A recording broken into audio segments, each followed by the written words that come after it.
Herzlich willkommen zu unserer Immobilienbesichtigung im Hartherwald. Heute schauen wir uns eine Villa an mit ca. 350 Quadratmetern Wohnfläche und einem Grundstück von 15.000 Quadratmetern.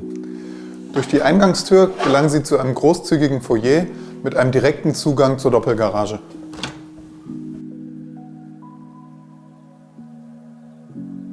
Direkt am Eingangsbereich liegt die Küche mit einem schönen Blick in den Hartherwald. Aus der Küche gelangen Sie in den offen gestalteten Essbereich mit direkt angrenzendem Wohnzimmer.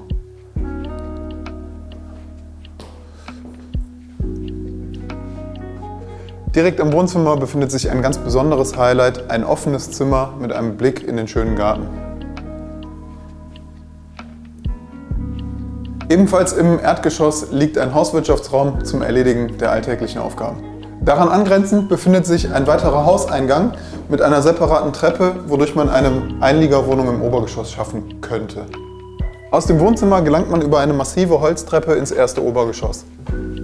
Das erste Obergeschoss besteht aus insgesamt 6 Schlafzimmern und 2 Badezimmern.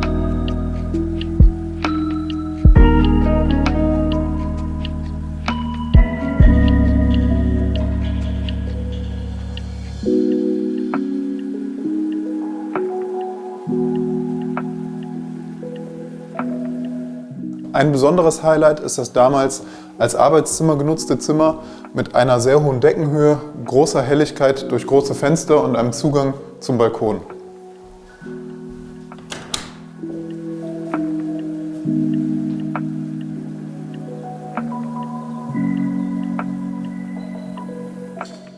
Im Dachgeschoss befinden sich 2 weitere Schlafzimmer und ein weiteres Badezimmer.